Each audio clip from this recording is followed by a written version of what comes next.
you always want to do what's best for the customer. Like when you're brainstorming, thinking of different paths things can go down, try to think about like what is best, absolutely best for your customer. See if that's possible. And if it is, go through. If it's not exactly possible, make a tweak to make it as close as possible to that reality. Mic check. I'm good. Mic check. Mic check. You can read about success all day long, but if you don't put in the work, the mindset, execution, and the hustle behind your vision, it just remains a dream. When everything goes wrong, you have to take all the responsibility. We uncover what high-level entrepreneurs, business owners do to rise up from hustling daily. So do what you feel passionate about. Take chances. The world becomes your library to help you to become better at your craft. Join me as I share with you actionable tips to help you grow your business, learn skills, and help you level up in your self-development journey. Your number one spot for business and personal growth is the Online Hustlers Podcast with your host, Esteban Andrade. Every day I'm hustling. What's going on, everyone that is in this episode of the Online Hustlers Podcast? If you're watching us here in YouTube, I want you guys to hit that subscribe button and that like. You're going to help the algorithm real well. This episode, it's ultra special because we not always bring in someone that has built tech within this industry. Most of them are providing services to homeowners and providing services to cash buyers. So today we have someone that has actually been thinking outside the box with the company that he's partnered with and helping other real estate investors and wholesalers do what they do best, which is close deals, get money in the table or flip, get to buy and holds, Airbnbs. And they do that by utilizing a piece of technology that will definitely blow your mind if you haven't thought about how you can increase the probability of you turning one simple lead that you just recently generated from either a cold call, a direct mail, a Facebook ad, Google ad, maybe you did driving for dollars, and you're going to turn that lead into a deal by just applying different techniques, different systems, and increasing that by a few tiny percentage, adding technology that is going to make processes more effective, more efficient. So we're going to talk about that here today with my man, Carlos Zamora. I have you here, man, in the podcast. It's been a long time since we've talked about being in a podcast like this. Just being able to show what you've been working in the background. You have your own podcast episodes. You have your own series. You bring in wholesalers and you put everyone in spotlight. But I want to put you in the spotlight and put the company that you partner up with, that you have co-owned for a long period of time. You guys are doing great things. First, you guys recently got partnered. You went into a partnership with Carrot.com. To me, that was a huge partnership because someone that literally focuses on lead generation side, organic lead generation or whatever, paid lead generation, and also is a technology company. And now they are basically partnering up with you guys, which you guys are a lead conversion company, where you guys help with lead management, lead follow-up, lead nurture, lead conversion. So this is exactly what real estate investors and wholesalers need, right? But let's go back to your story. As you guys were developing this idea, at least, or in the baby stages of developing the tech of the SaaS. First, a startup is not easy, right? Super, super hard. I've been devouring Y Combinator stuff, and it seems like, so all these Y Combinator people from Stanford University, they all tell this is hard. They all say having startup, especially a SaaS software, is hard as AF, right? Getting your first users is super hard, but then getting the right users and continue getting users over and over, and helping the right user through time and developing the features. Because at the beginning, you start with a minimal viable product. Helping someone in a very simple way to actually do the end result that you want in a minimal viable way. So you guys started that way. Like, just tell me more about you starting in before InvestorFuse. before you ever got into the tech side, what were you doing? Who were you? You're just randomly decided to do tech. How was that? Yeah, man. Well, first, thank you so much for having me on. It was awesome coming over here the first time a couple weeks ago. I saw the studio, was very, very impressed. Oreo was very friendly as well. A lot to unpack there. Before I go into how I got started in this really quick, it sounds a little cliche, but yeah, you mentioned the partnership with Carrot. They acquired us. And talking about how companies are successful, I learned something every single time I've seen Trevor in person since we first met in like 2016, 2017.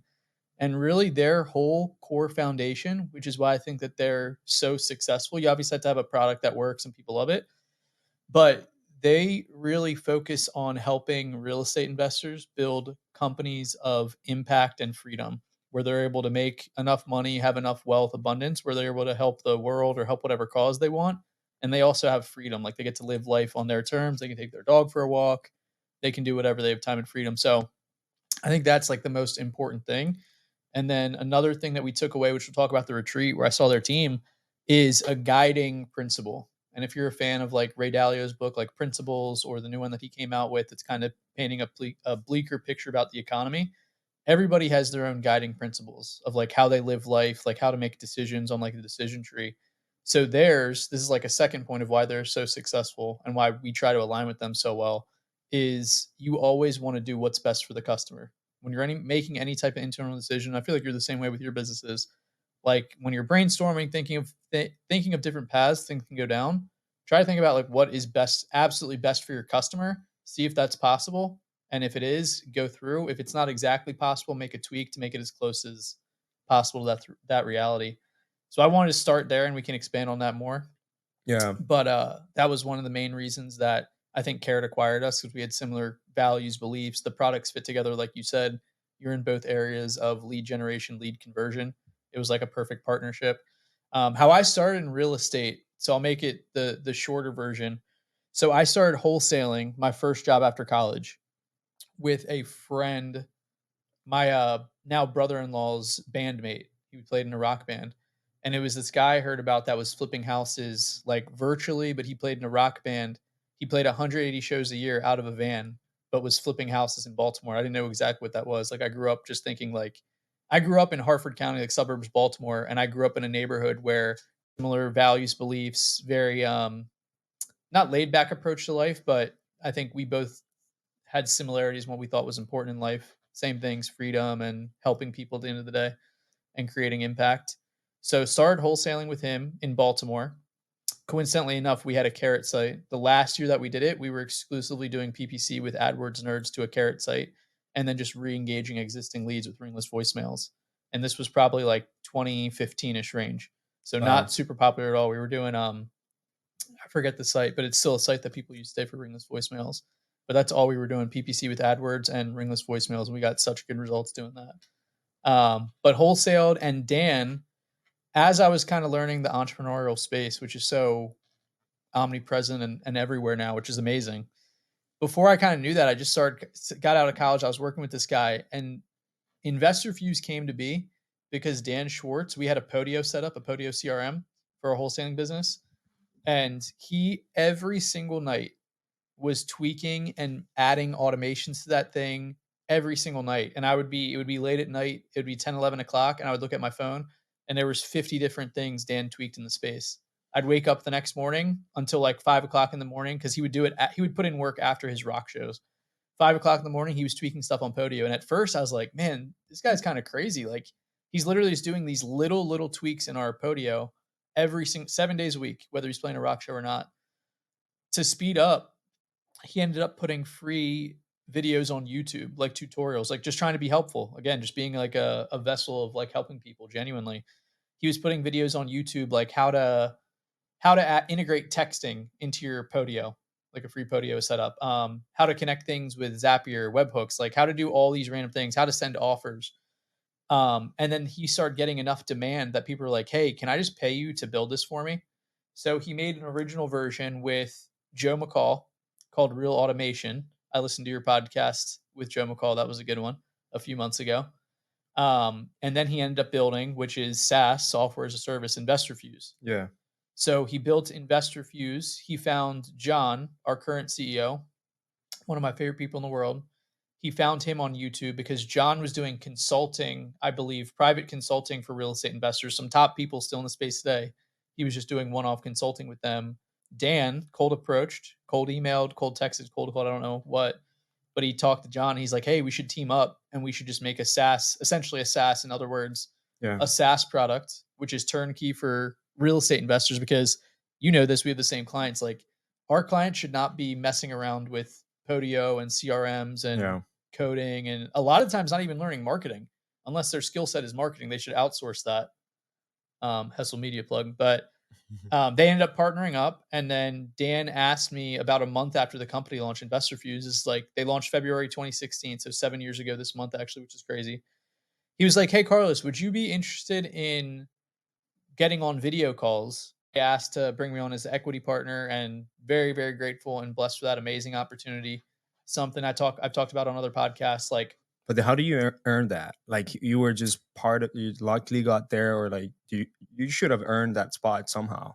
yeah, I think it was the commitment to doing it full time, to joining full time, because it was still a beginning company. I mean, right at the Yeah. beginning. I don't know how many clients, maybe around 50, 100, I don't 50 know. users, Yeah, around the webinar time. mostly Um, SaaS or also consulting as well. no, so this was all real estate wholesalers using Hmm. InvestorFuse CRM, but Okay. they offered me to be a partner in the company, like equity in the company, because I started off just doing it part time. Like, I was doing wholesaling and then InvestorFuse part time, and it was just a 12 out of 10 fit as far as building rapport, working with individual companies, and relationship building, and really just being like a consultant and just Yeah. genuinely helpful. That's something that gives me energy.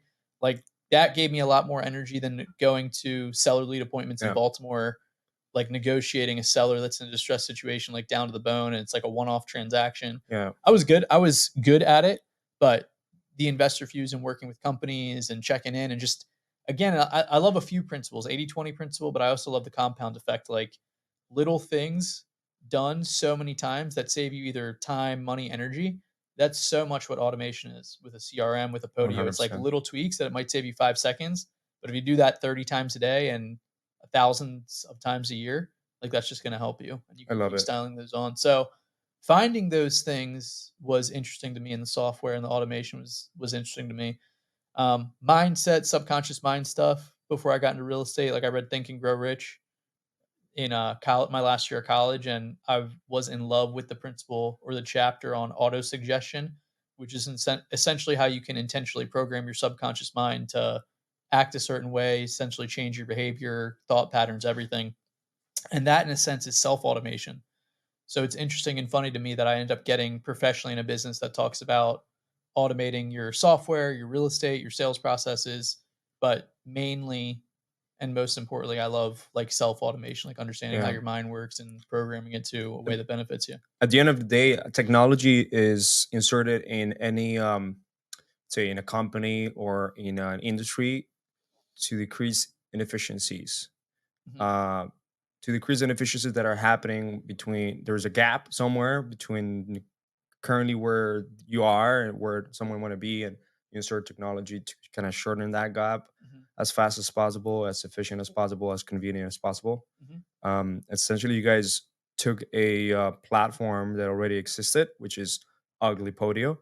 And I call it Ugly Podio because there's no other term. People still using it, but like I'm like, "Ugh," I just cringe every I single hear ya. time. And thank God you guys actually built Investor Fuse 2.0, which is now the Investor Fuse revolution, because 3 now, yeah. it's three. There you go. Mhm. Because now it's its own platform, Yeah. right? So now you build code behind it, your own code, instead of relying on Podio and so many other limitations. Mhm. So you guys essentially started by building on top of Podio, kind of like what Carrot did, like which is basically it uses a lot of fundamentals from WordPress. Yeah, probably similar, yeah. Yeah, similar. But now you guys are taking it to developing your own stuff, having your own developers work on your own stuff, and I've seen the progress through time. Mhm. Um, and I guess one of the biggest things that I really like to ask tech company owners when they work on this stuff, first you had 50 users at that time when you got equity in the company. You were super committed about it, right? Mhm, And if you think about it, 50 users is not too much, right? mhm, But you went all in. mhm. Like you went all in into it. And I did was it like a low ticket, high ticket? Yeah, and I can't remember the exact number, to be honest, but I believe most of the stuff that the most of the time that we got started, or the kind of the strategy, was webinars where it's like Mhm. selling like one to many. And there still is some today. I think we're gonna have a webinar just more so showcasing a specific feature, smart dialer integrating, where you can essentially put your overdue and due today actions into a calling campaign to take your follow up time to about 33% of what it would take single line. Um, but yeah, don't know the exact number. And then the price plan then was 197. I can't remember if there was a setup fee. We've changed prices as most software companies should. I forget the time frame that the metric is for SaaS, but I think they say that you should change your pricing maybe every like 9 to 18 months or something like that. Mhm. You should be adjusting or testing different stuff with your pricing to see like how the market adjusts or if that's more favorable to the market. But I think it was 197 starting off, I'm pretty sure. Yeah. Did you study any book or any other like tech SaaS co-founder or any other tech company in order to keep improving your current product, your current tech? Yeah, so for me, just to clarify for everybody out there listening, appreciate the audience here. I am the farthest person from being the tech guy in the company. Like I'm all marketing, brand, mainly sales, marketing, brand, customer success, relationship. So tech, as far as like reading, coding, other stuff like that, I don't. Books I've read or at least went through specific chapters. Behind the Cloud, Mark Benioff, the Salesforce book, Billion Dollar Company. Right now, I'm reading Predictable Revenue, which is about growing outbound sales via emailing, like Yep. personalized emailing in bulk. You may have heard of that. A bunch. Obviously, Awesome is a book on positioning and branding, which is something we could talk about for sure. We can actually, that'd be a good conversation for both of our companies, how we're positioned in the marketplace, because there are other people that provide, either virtual staff hiring, lead generation services. There's other people that offer CRMs and way different definitions of CRMs, or at least what they provide. So those three for sure. I'm trying to think of anything else. I think there's another Salesforce one. Um, the Zappos book, Delivering Happiness, was a good one. Giftology is one of my favorites. That goes back to me getting a lot of energy from relationship building and like showing love and appreciation to people via gifting, whether it's a handwritten note, custom glass of wine. Giftology is an amazing, amazing book. And I think the pitch or the tagline there is like generating more revenue through strategic gifting. Mhm. Like who doesn't like that? Like being able to give love or laughs or something, and you're also making more money and just making the world a better place. Like anything like that fires me up, and I really align with.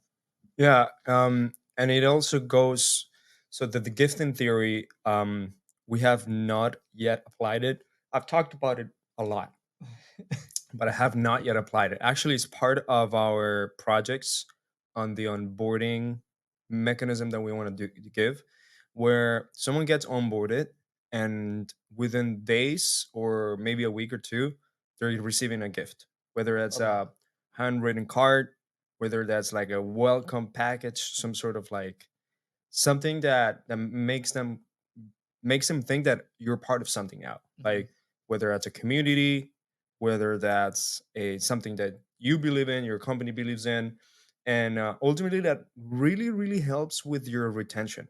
Amazingly. Like so that's something that we still haven't done, but we know that is something that is 100% like anyone that does services, right? Or whether you're servicing homeowners, cash buyers, whether you're servicing wholesalers, the art of gifting is everyone looks down upon it. Like, how do you guys do that? How do you guys do the onboarding on the entire investor fuse Dude, thing? there's a book. It's either Never Lose a Customer Again or something about the 100-day journey. Because I believe it's SaaS and potentially other industries where it talks about like that's the first 100 days, like that's where you get to win your customers. So, dude, we've done so many things of this, and I was just laughing because I was thinking about the Bad Bunny tickets. Oh God, yes, you That's do. that's maybe my first You, gift you definitely I did gave give to me. you. I This love guy that. gave me Bad Bunny. Which, by the way, Bad Bunny, he's not the best singer in the world. He's just the best marketer that ever existed in the Latin American music. Yeah. Anyways, No, I love that. yeah, But yeah. no, that's funny. And you picked up the tab for the comedy tickets tonight. So it's kind of fun too. And that's one of my biggest goals this year that I've had mental blocks or like something that I keep delegating is building out a personal CRM because I love it that much.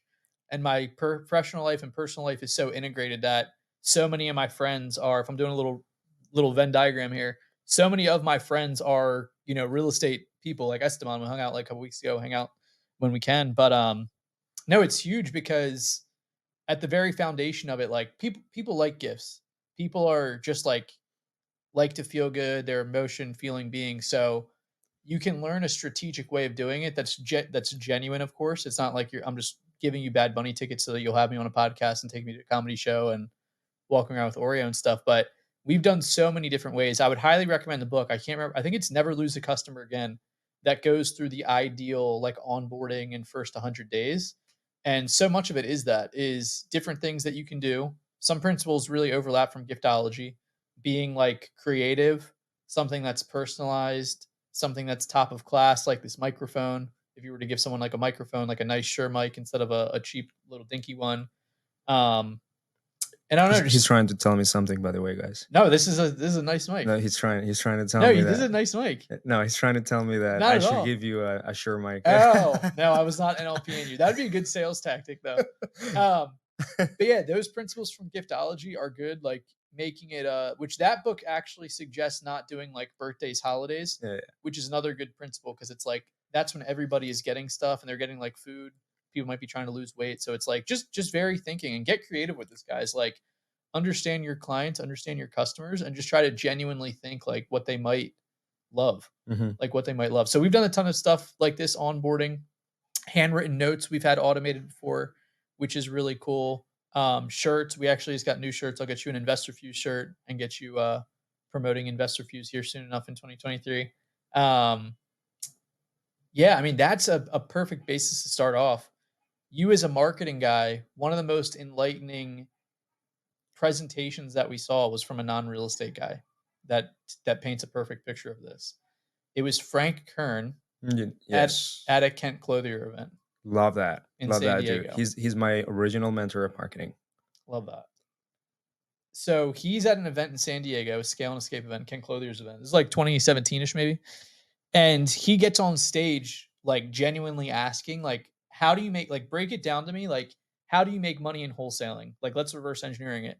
So it's like you're at the title company and a end buyer gets an assignment contract, like someone's assigning him a property. So he goes through the whole thing and draws it with like little, almost like lucid chart, like little squares. Yeah. And he's like, okay, so he's like, what percentage of people, so like for this example, he goes, what percentage of people when you schedule a seller lead appointment show up to the appointment? And I forget the percentage, but it was significant enough where like, not everybody showed up. And then he's like, okay, how many of you have your offer accepted while you're at the appointment? And it was a smaller percentage.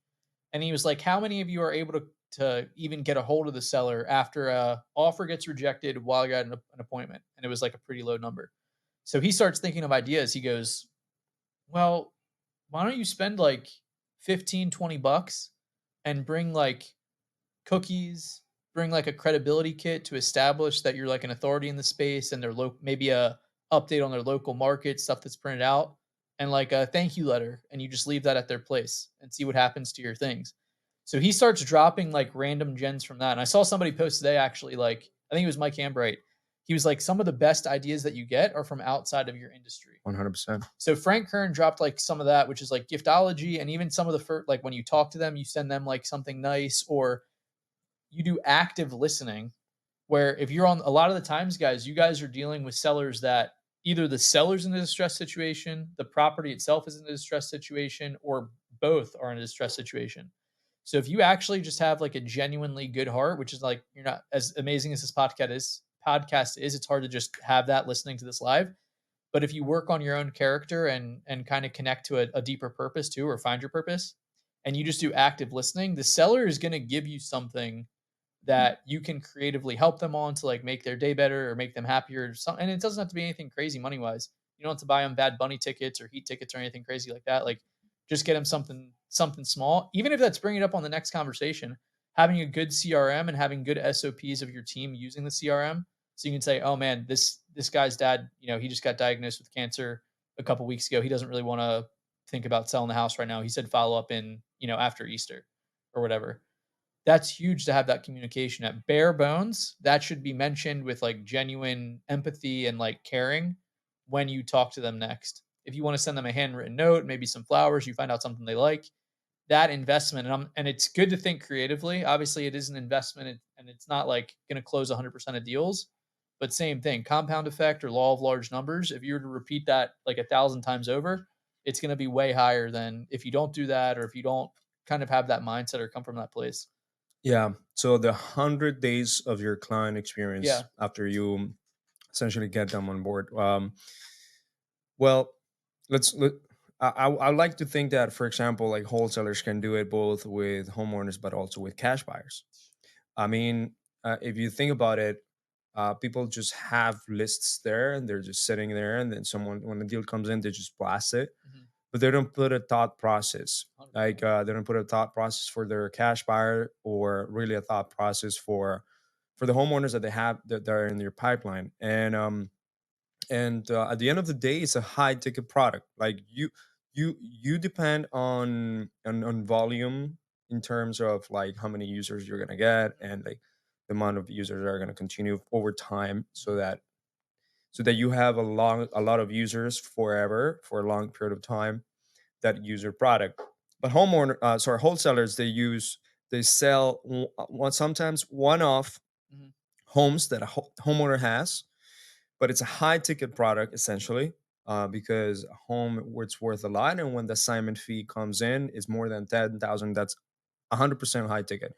So what if you do an investment of, first of all, when a lead comes in, having a great follow-up process, so that the homeowner feels that you are actually providing a service, fast, efficient, something that it feels that, hey, it's a professional company that definitely does whatever they say. They are attentive, they're on top of mind, they're absolutely touching base with them, getting on the phone with them and trying to actually find solution. But not only that, continuously doing that over time until the deal's done. Once the deal is done, you don't know if the homeowner is going to also refer you or give you a great review, or also great testimonial, case study, whatever. So what when you sign a contract, you also need to exactly that, have that onboarding experience. You onboard into your company essentially. So give them a gift. Send them a gift that, hey, you just recently like did a very huge investment on us, because you believe that we're gonna be the right person to help you with the home. Here's this for you, right? Or I'm gonna help you with this problem that you had. Maybe it was like, I don't know, transportation. Maybe it was like finding a car to rent to move to another place. Maybe it was moving expenses or whatever, right? Give them the gift, present to them, bring them to the title company or something. Give them something feel special, so that as when you close, first of all, they don't have any seller's remorse, and they don't back up or something happens. But you also will have referrals coming in, right, from them. They'll be willing to give you a case study video, Yeah. or like a video testimonial. They'll be willing to give you a Google review, right, so that it helps you with your organic marketing. And maybe they have other homes, or maybe they'll have like people that also have other homes, and they'll be able to like refer you over time, and you set compound, right?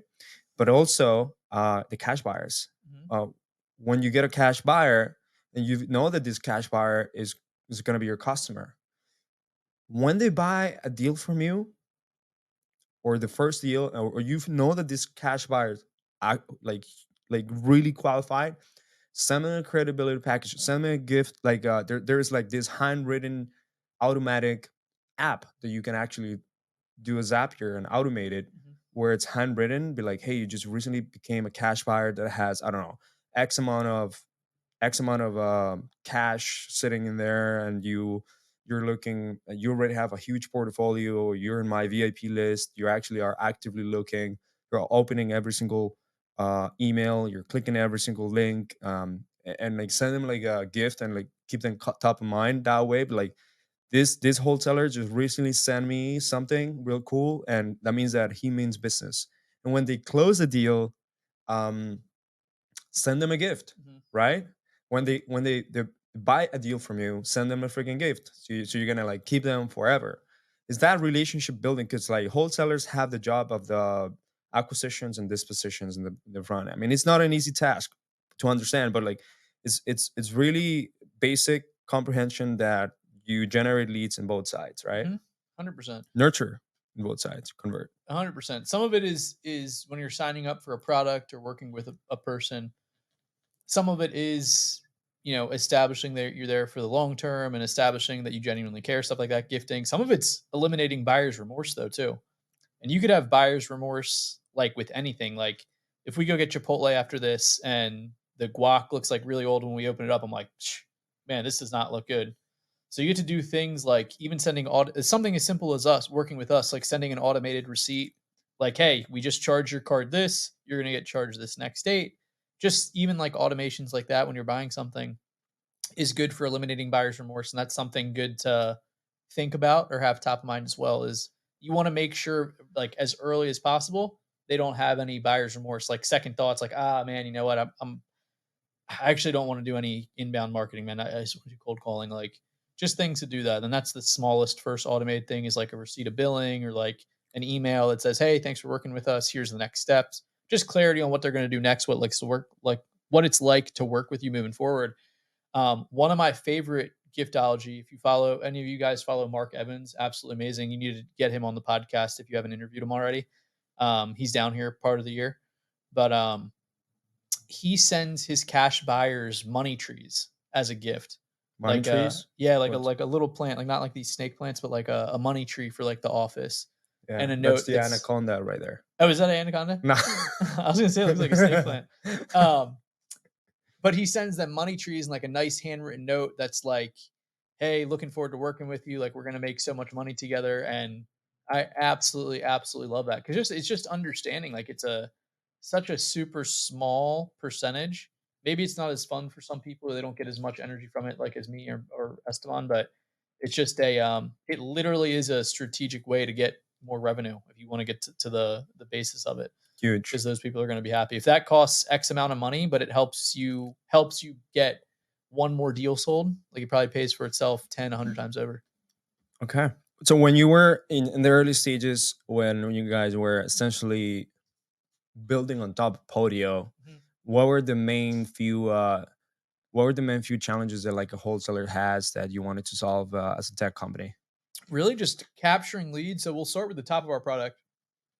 So InvestorFuse starts by connecting with marketing tools and marketing services. Whether you have a direct subscription to your own texting tool or cold calling tool, if you work with an agency that's delivering you leads, that's where our process starts.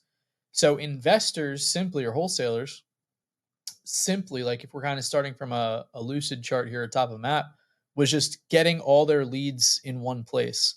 And I think when we started, a lot of people definitely were doing direct mail. Direct mail definitely seemed to be more popular. That's what we did when we were wholesaling. Starting off, bandit signs. That's how I did my first deal. Bandit signs and direct mail starting off. So these people were like, essentially becoming small businesses, getting a phone system like CallRail. They would see a call coming in if they were like tech savvy enough, which a lot of them are, but they really shouldn't be doing it. So it could be a little discombobulated when you have multiple tracking numbers. Maybe you have a website. Maybe you're doing anything and just capturing all those leads and managing them in one place. Maybe you had a website and you kind of just kept your leads just in there, the information, or working out of your email inbox. Gosh, that's hard to see. So you might be working out of callrail.com or your email inbox. Sly Broadcast was the company that we use and people still use for ringless voicemail. So kind of just consolidating all your leads captured. So I'm looking at this HDMI plug right here that we have in the Hessel Studios here. That's exactly what InvestorFuse is. If we get a shot of that, all those are your different marketings that's plugged into one central hub. That's exactly where we start. So helping real estate investors do that, and then you move down your sales process, which is essentially just following up with sellers when you tell them that you're going to follow up with them. If you don't hear from them, everybody has their own preference, their own SOPs of when they're going to do it. Some people have a preference of like, they're like, hey, take me off your list. Some people are like, boom, no problem. I'll take you off my list, take you out of my CRM, mark you as dead, whatever. Some people double down on it. Yeah. But we put you in a position to manage all that, capture all your leads. You don't have to set up any marketing stuff. You put in your team in a position to, you can either do the leads follow up yourself or the lead intake, or put your team in a position to do so. And then manage your manual actions, like manual follow up calls, and then also put automations in place, drip campaigns that we call sequences, which are text, email, ringless voicemail, and postcard follow ups that you can do to sellers. You can do postcards. Yeah, we just added that into the new version maybe a month ago with Print Genie. Print Genie.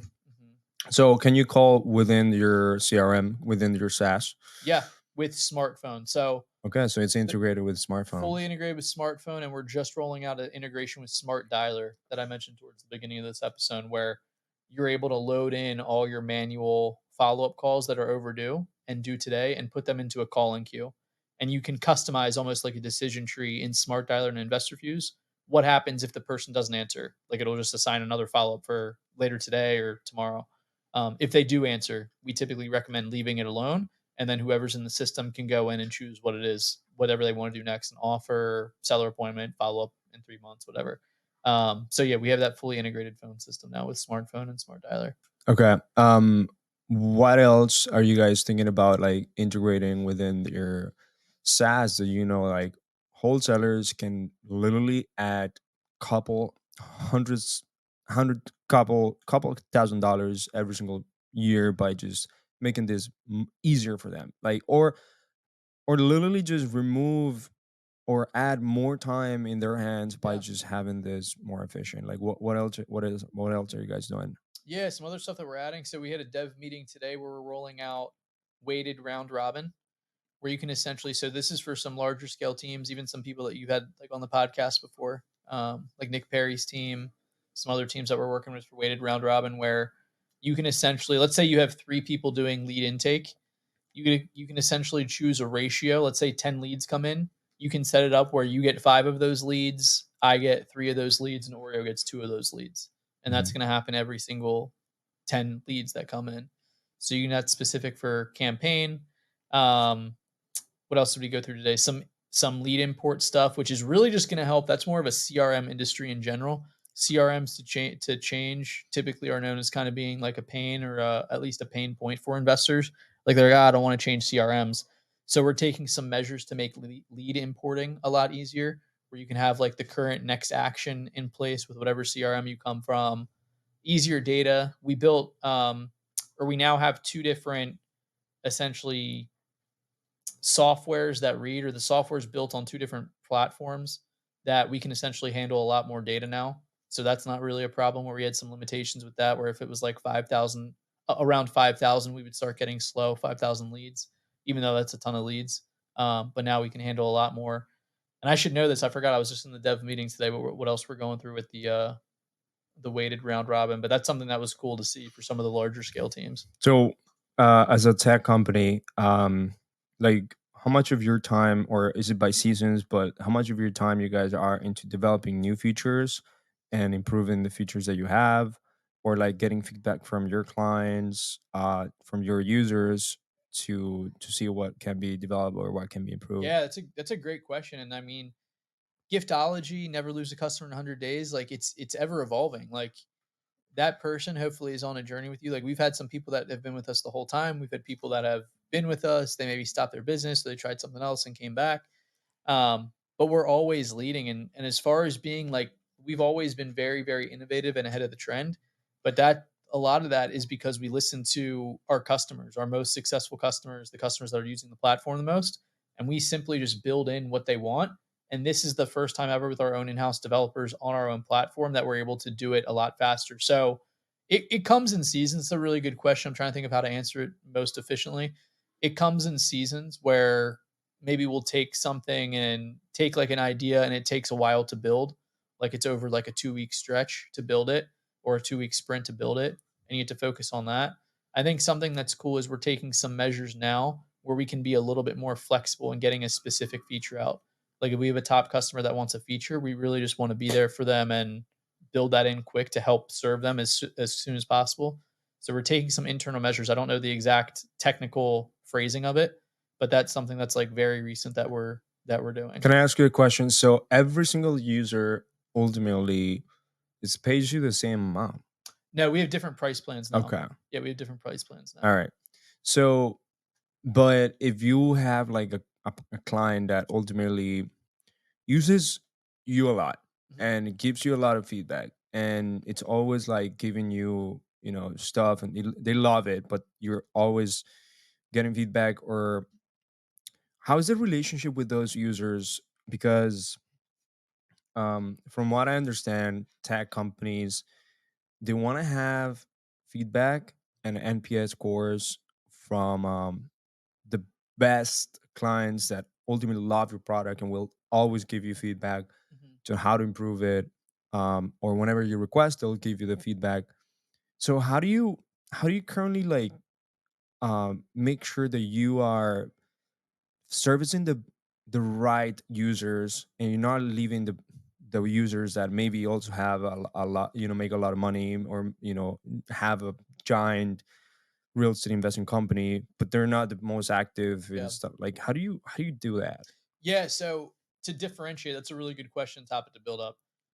To differentiate that a little bit, some of the features that we are building are specifically for our top tier plan premium. So that's our high ticket plan. It's currently $377 a month, $37.70 for the year. We're also rolling out some concierge onboarding, which is going to be a little bit of a markup in the setup fee, close to $1,000 setup fee. But you're going to be working with our team hand in hand, with our CEO hand in hand, and essentially customizing your own workflow in InvestorFuse and ramping up the speed of implementation of getting to learn it. So to differentiate those two things you're talking about, um, what I was speaking to was premium customers, so top tier customers, top investors in the country, finding out features that are going to serve them that we get out that we think is going to help one whole tier plan, the premium team. We have a software in place, Product Board, and one other one, I believe Jira. I'm going to butcher this if anybody on our team is listening to this. Product Board and Jira, where we have feedback and take requests from every single InvestorFuse company. And then we're kind of able to see how much of each request is coming and then build our roadmap off of that. Our whole roadmap, everything we build is based off of customer feedback. Some of it is just built for the top tier teams that we just kind of interview and work with teams. We also do internal customer interviews too. They don't have to be a top tier customer. And going back to kind of like Podio to building our own platform, the two main reasons, I guess three main reasons, were one, we were building a solution on top of another company. So Right. like if they at the end of the day, and we build like an amazing brand and company and loved it and traveled all across the country meeting customers and all this stuff amazing. But at the end of the day, we weren't on top of our own platform, Podio. Yeah. The second reason was people loved it, and it was like 50 or 60 different apps across 3 different workspaces when you got an InvestorFuse Podio set up. But at the end of the day, people were like only using 80-20 principle. They were only using the 20% of apps to actually get them through stuff. Seller leads, connecting Yeah. all their marketing, which are different apps, offers, appointments, things like that. So we're like, you know what? We could build something a lot more user-friendly and easy for like a, salesperson, a character avatar of a salesperson, myself included, to actually use the CRM. But then third, which is this, is just being able to build into a product what people want a lot faster. Like Podio, you can customize and do different things, Salesforce, other tools like that, but it's it's hard to customize and really robust. Ugly Yeah. Podio, to take Esteban's word here. So yeah, just a lot more nimble and can build stuff a lot easier. All right. So are you like within all your users, do you guys are able to track down in total how many contracts are being locked up in Yeah. within your entire Yeah, so we're working on some reporting there. I don't have those numbers. If I came prepared, or maybe on a follow up episode, I can bring some numbers. That'd be pretty cool. But yeah, we have all that data as far as like closed transactions amount. It was crazy for last year. I can't remember off the top of my head, but we have that. And then what's cool with smartphone is now the talk time. So we Mm. can see speed to lead. That's one of the KPIs we track in minutes. How long each person that's doing lead intake, you can select whoever you want to see it for. How long in minutes it takes them to talk to a lead once they come into InvestorFuse. And then you can see that all the way through closed deals. So you can see their talk time, their total talk time in minutes, how many calls they had that were over 1 minute in talk time, over 5 minutes, how many inbound calls they took, how many outbound calls they made. All that populates into a scorecard, and you can see that all the recordings drop in from a smartphone. Really, really cool. So based on the your clients that make multiple millions doing wholesaling and REI, what are those things that they request from you guys that are helping them, like, or that have requested that are helping them make more deals, that you generate more deals? Yeah, so I mean, I can touch on the weighted round robin. That's the most recent one. What? That's essentially lining up people. It's kind of putting your best closers in place, essentially, because there's not a CRM in the market that has that you can just, like, it's kind of like built in natively. So we were talking in the dev meeting today, like, we're extremely excited about that, because that would be a, you know, a hefty chunk of change to pay somebody to build it on top of another platform that we're just going to have natively in there. Print Genie, direct mail, that's something that came out about a month ago. I love direct mail, especially here, and I love it as an ancillary piece to online marketing. If you're able to put your website or any type of authority or credibility that they can check out. So even if you're doing digital marketing, you put mail in there. Um, I'm trying to think what else. We're also building out buyer stuff. So how we talk about, like, buyer relationships, things like that. Once we finish this sprint of features that's coming out in the next couple weeks, we're going to be focusing on transactions and buyer stuff to match our seller side, which has always been our focus. So just being able to put your team in an action based system like InvestorFuse and just follow up with buyers, put them on sequences, save notes on them, have smartphone integrated so your calls are all tracked, um, things like that. Because that's kind of how we see the market. Just talking to a lot of people, where wholesalers have had pretty favorable conditions market wise the last few years, before the last 6 months or so when stuff started slowing down. So we want our customers to be able to manage relationships with buyers the same way they do with sellers, and have it be an ongoing thing. So things like that I'm thinking off the top of my head. Smart dialer, I've mentioned a couple times on here, but just being able to essentially get through your follow-up calls in a day, about 33% of what it typically would take if you're just doing single line click to call with smartphone. um, that's a lot of them, man. So That's a the lot of them smart, on so top of. smart. Talk to me more about Smart Dialer. Smart Dialer is a like an in-house build out that you have, right? No, separate product. Okay. Very, very close with them integrated. So if you were to pull up smartphone online, you go to integrations, there's Salesforce, Podio, and InvestorFuse. So it's two project management tools or solutions. I guess Salesforce is a CRM, but you customize it, and then just us, which is specifically niche for real estate investors, do it marketing to sellers, doing their own marketing to sellers. So smartphone is a separate company, and Smart Dialer is a product underneath smartphone. Okay, that makes sense. Yeah, man. Like e- every single time that I see like a wholesaler, for example, using their CRM to cold call or to like do cold SMS, I'm like, just blows my mind. And like I don't, because like they just want to, oh, I want to have this. I want to make sure I do everything in one place, Yeah. and I don't want to like spend money on like all these other things. Like, but what what would you say to those wholesalers that just why are people doing that? Yeah. Like, why are people not like understanding the concept that your CRM is a place where you consolidate all that data that comes from external sources? Mhm. And why do you think they just want to like spend the money on that CRM so that it does everything, all this cold email, cold SMS, cold call? I don't get it, man. Yeah, it's a good question point to bring up. I can't speak too much. I could make my own theory or assumptions. That I understand consolidation. It's nice. It's nice to have all your tools in one place. And there are CRMs, a lot of CRMs in the marketplace that position themselves as an all-in-one solution. Hmm. It's like, come here, we're going to do your meal prep, we're going to clean your house, we're going to do your taxes, we're going to do your accounting. They do all this stuff, but there's a theory that, or there's a perspective that they may not specialize in one thing. So if there's a CRM that does email blasting, it probably could still send email blasts out in bulk, But if you had a specialized tool like MailChimp or ActiveCampaign, there's a chance that the deliverability rate's going to be way higher. You're going to be able to track like open rate, click through rate, so many other things. But some people like the all-in-one. Maybe they don't need that. Same thing with, marketing too, like or anything really, like anything in any industry. There's so many things that try to sell themselves all in one, where we would rather specialize in one thing. Like we'd rather focus on capturing your leads and help you follow up with your leads and just seller lead management. And we would rather connect with specialty tools. And part of the way we build our business is to be able to integrate. Let's say I meet with a company, they're working with Hessel Media, they're doing cold calling, and they're doing TV ads in Miami. Okay, perfect. Talk to our integrations team. We're going to set it up here, set up here, set up here. We would rather specialize in our area and then connect with other tools and services that specialize in one thing.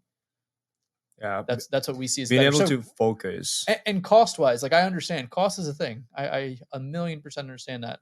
And maybe we're not going to be a fit for you right out of the gate, even though we have an essential plan that's 147 out of the month. And that's another thing that potentially that we're looking to roll out this year is a lower tier plan to get some of the people that are going to more of like a free podio, just so we kind of get them on our ecosystem, get them good habits, good hygiene with lead follow-up. But I get that it's cost is a thing, but would it be a freemium? No, we don't know. We don't know yet, but that would be cool. I mean, that would get the most people in, right? If it's what if it's free. a freemium where like they don't necessarily have all these features that your regular product has, but a freemium where they can at least organize a list or like at least do tasks. Yeah, that's like the bare bones, just Right. leads and tasks. Yeah. Or leads and actions. And yeah. they're gonna be able to see the rest, and then they're gonna be like, oh, I can't use it. And then there's gonna be a button like, okay, you know what? It's time for me Yeah, to like well, to get put- you on some product feedback calls, I'd be sure, because I haven't really showed you too much under the hood of InvestorFuse, but yeah, we're thinking about that stuff as well. But yeah, I don't know. It's all in one versus specialized tools. It's you could do it. People have success with it. People have success, pen and paper if you're really resilient enough and you put the time and effort in. But Please you're gonna no. have a Please- lot please better quality of life and a way higher chance of success. And really, the only not way even to a hire spreadsheet. people, Not even a spreadsheet. yeah, It's no, a CRM. I hear you. I'm just trying to make a little bit of a point, give some people credit, but yeah, no, we would rather specialize. We'd rather specialize, focus on one thing, and just narrow and focus and go super, super deep on that instead of wide. Like we'd much rather go deep than wide. Yeah. So how do you see the future of technology and lead conversion follow up in real estate moving forward? Yeah, that's a good question. So me personally, there's a lot of chat. I mean, I think we had Hormozy pulled up before this, or no, we were doing Chat GBT before this, some stuff. So that's a very, very hot ticket item right now is the AI. Even a buddy, Will Brown of mine, he has a company. He just moved from, I forget where in California, San Francisco, but he has a startup with AI. I think it's magicforms.ai. Really, really cool company. He was experimenting with some stuff in real estate. Now I think he's just doing it more industry agnostic, but that's obviously a hot ticket item. A lot of people are coming up with that. So there's the idea that can be written for some of your follow-up sequences. If you want to do that, like, hey, write me a follow-up sequence for real estate probate leads in Miami, Florida. Within InvestorFuse. Well, I'm saying theory, like where it could go. I don't know specifically if we're going to do something like that. Within InvestorFuse, man, I mean, it's cutting edge, listening to our customers, kind of hearing stuff, staying tuned into other industries. Like I just kind of like watching random stuff, picking up ideas, talking to people, having conversations. But I'm saying in general, where our industry, like people in our industry are posting, I see posts every single day about Chat GBT or AI. So it'd be cool to have some type of element. I don't know where that would go. How are you gonna fix the gap where a lead comes in late, comes in inbound, and you want it to be responded to it? I forgot to mention this feature, and like we're gonna have like dinner at the comedy show tonight. I'm gonna mention some other features to you. So now to the same team that requested this, so we have auto responses in the system already. Each way a lead's coming in, you can have a custom text or email that can include their first name or any custom field that comes in with their information. So right now it goes out simultaneously, maybe a few seconds later. A feature request that we got from a top team is to be able to stagger that touch so it seems a little bit less automated. So if you wanted to wait like 3 minutes and 43 seconds, for example, Do it. Yeah. we could do that. So that's something that may even be in the next week or two. But yeah, I mean, part of that's a good question. So part of that's feature, but part of that is a big thing in SaaS, just like customer success, which is proactively getting them to use features and consistently, see the values or get them to upgrade if they're on the freemium into a feature. Cause like our essentials plan now doesn't have that feature. You have to go to our pro plan, our most popular plan to get that feature. So that's like a thing of SaaS I'm thinking of now. It's like, it's not just building the features, but making sure your customers know about it, almost marketing to your internal customer base. Say, hey, if you have a lead come in from Hessel Media, you have a custom text that goes out 4 minutes and 10 seconds later, or, anything like that. And go into their account, make sure they're using it, get on a training call with them, have someone on your team get Yeah. on a training call with them. The SMS, is it part of a Twilio integration or smartphone? It's a really good question. I'm like that we're getting in the tech weeds here. This is about like my tech. This is about as deep as I go tech wise. I love it. So currently, that's another thing that we're rolling out. So currently is a Twilio number for the auto responses and the sequences. That's another thing in the next couple of weeks that we're looping in with smartphone, and each individual lead manager acquisition can have their own number.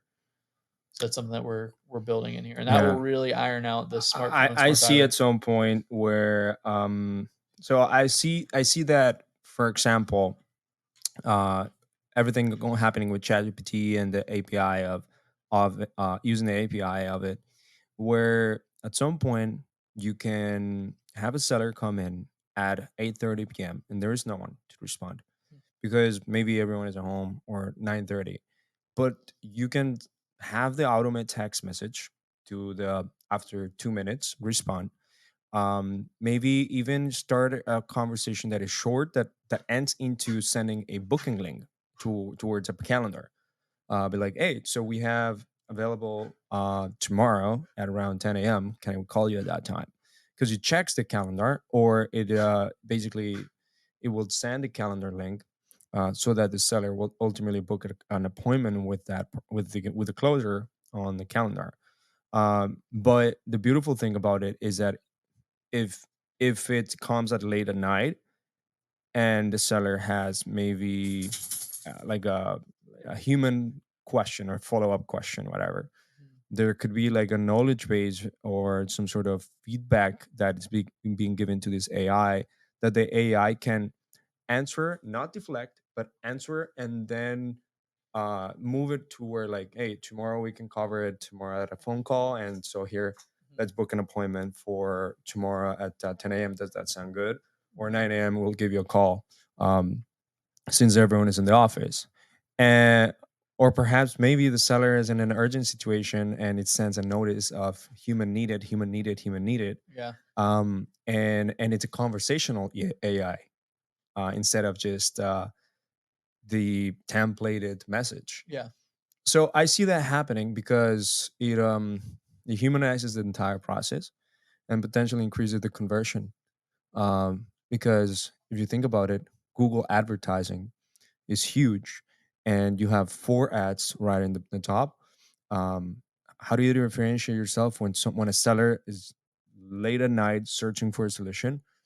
No one picks up, no one calls them at that time, or maybe this automated text message. No one responds to the automated text message. The seller is in an urgent situation, wants to like fix it up, fix that situation as soon as possible.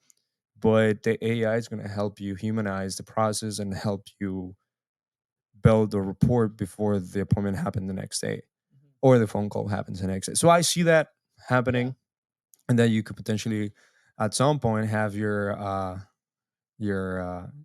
partners integrate ChatGPT. Yeah, we could. And that was my buddy I mentioned, Will Brown. That was his vision for, so 100% for, I think that's where it's going to happen first. Lead qualification, just really human touch, even if it's 9:30, 11 o'clock at night. The Calendly links I love. I've seen people implementing that, not with AI, but just when they talk to seller, doing Calendly links for either phone calls or appointments. And they've had really good success with that. But my buddy Will Brown was trying to build it into InvestorFuse essentially with his AI, his own AI, where essentially when you're going down InvestorFuse, the action-based system, like you could choose what you want to do next, like if this, then that. So instead of putting them on a sequence, you could send it to Claire, which was his AI at the time, and it essentially would start its own it would essentially just start an AI conversation with the seller, And it would kind of take like notes it gathered in and kind of know the situation, the way it came in from marketing, a bunch of different things. And it would essentially just start a conversation with them as one of the actions. So that was his vision. I don't know, man. I think the way technology and thing is coming out, I've heard crazy stuff like the last like year, 5 years, there's been more stuff that's came out in that time period than pretty much like a lot of human existence. So I don't know if I was betting like over under on when some of the stuff is going to come out, I'm going to take the under. Like I think it's going to come out sooner than people may think. How does InvestorFuse handle no shows with leads? For sales calls, Mm-hmm. pretty much just an automated email that says, "Hey, we missed you on the demo. Reschedule today." No, I mean if a The seller products, my bad. I thought you were talking. I'm in like my sales mode, thinking about selling InvestorFuse. if the seller doesn't show up, Yeah, if the so it's love that question. It's personal preference of the operator, but what I typically recommend is a sequence. So you want to have somebody in the office actually physically call them. That's always going to be the best form of follow up, some type of physical call. But I like a ghosted appointment sequence where it's like, hey, this is Carlos. Hey, can pull their first name. Hey, Oreo, miss you at the property today. Want to make sure we're still on. Can you give me a call real quick?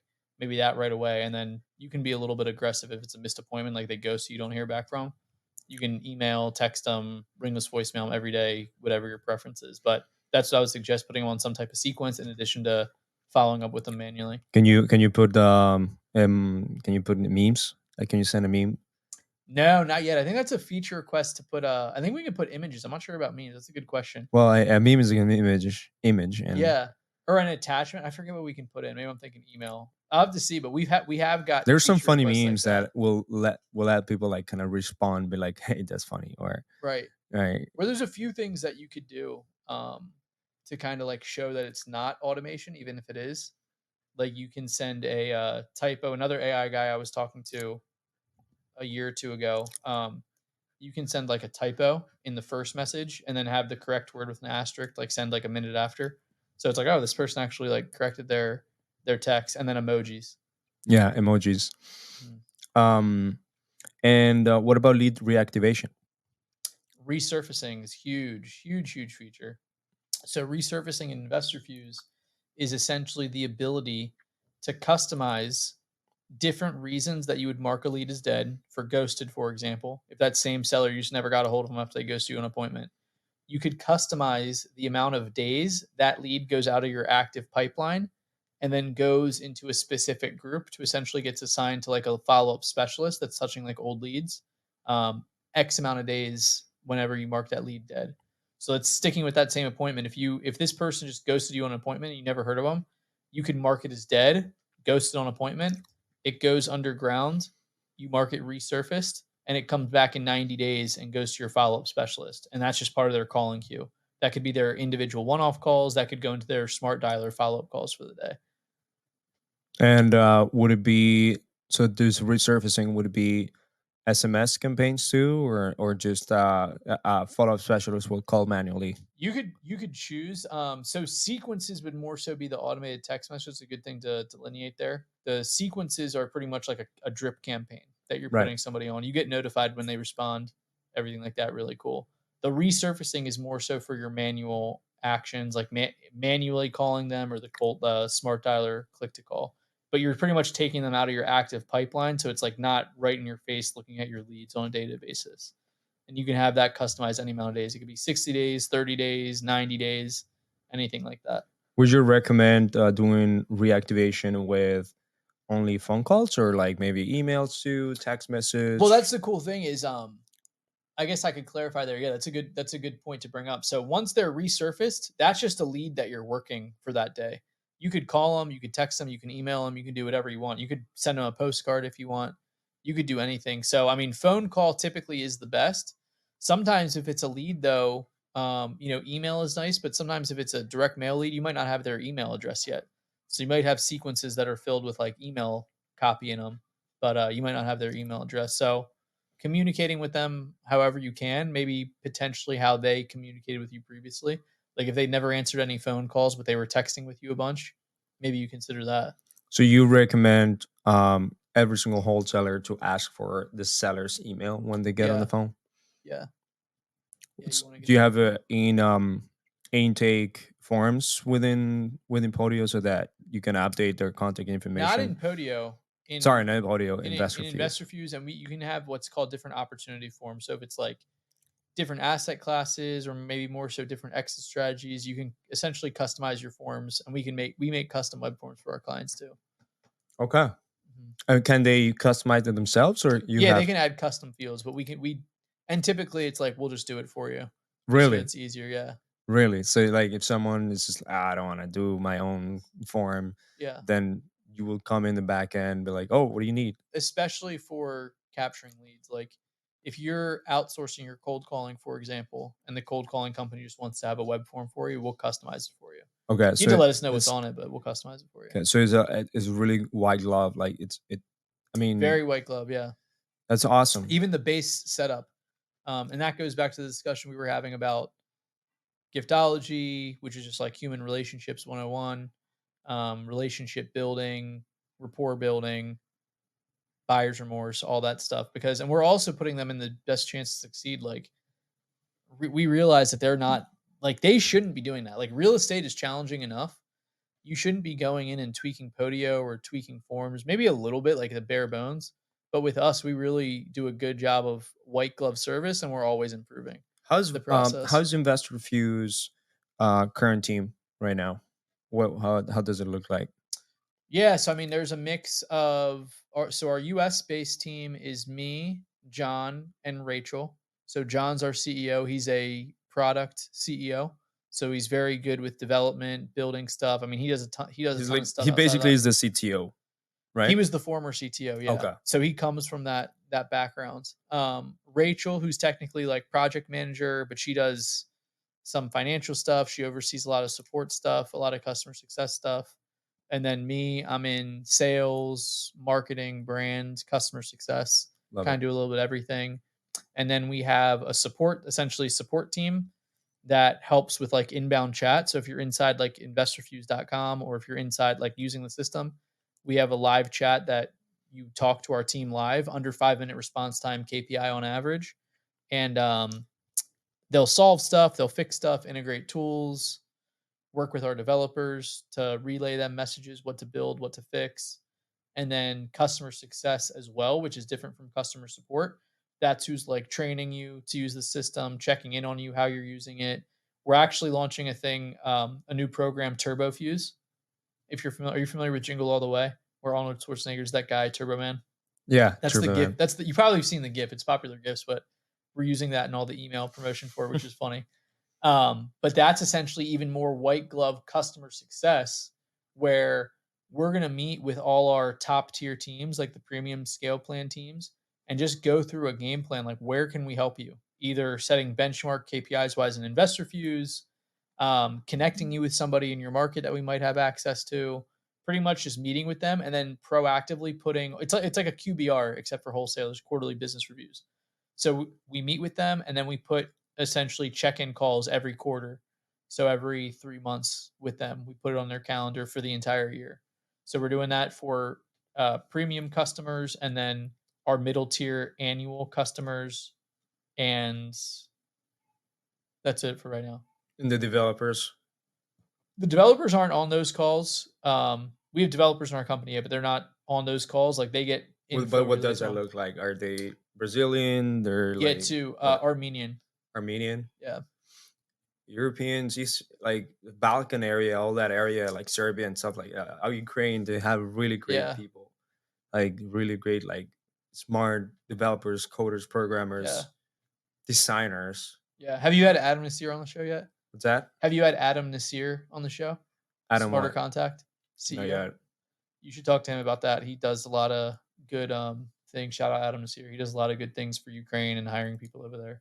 Oh yeah, I love that man. Mm. There's actually a city He's met called. like Andrew Tate. He's like had Andrew dinner. Tate. No, he's met Andrew Tate. Like, Oh, had dinner with gotcha. Andrew Tate, like in Romania. He lives like all over there, but he's originally from Tampa area, I want to say. Nice. Yeah, you gotta connect me with him. For sure. Yeah, man, this is huge. Last thing, I don't want to take too much of your time, and we gotta go. But how do you guys handle?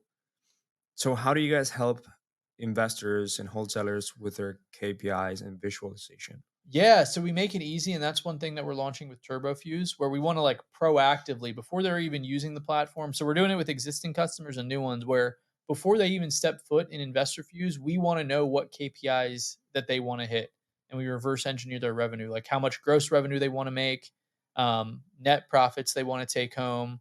Ideally, what would it look like cost per deal, all your marketing. So Some people what aren't going to have that will set. be like the KPIs that they must be tracking, because a lot of people don't know it, not even know what to track. So what? Yeah. So the ones, and I love it because they're an investor fuse. So there's marketing and sales ones. So the marketing ones are really just understanding basically how efficient one marketing channel is versus the other. You can understand like cost per lead, direct mail campaign versus PPC, cost per deal for the same campaigns, and then how much money you're making total from each of those. And then on the sales side, it's more so just how many total leads you're getting, how many offers you're making. Like that's the one thing to me, like that's the biggest thing that's going to move the needle. Like you have to be making offers. Like you have to put your foot on the gas pedal, actually go. So it depends where the investor's at. Like some is going to be more savvy, some is more basic, but I think you need to be tracking just how many leads you're getting, how many offers you're making, in the world we're living in today where there's like virtual appointments, in-person appointments, which we're seeing a comeback on in-person appointments, which is cool. I like that. But I think you need to be tracking those appointments, offers, a little bit. Another step more sophisticated is how many total contracts you're getting, and then how many of those are falling out.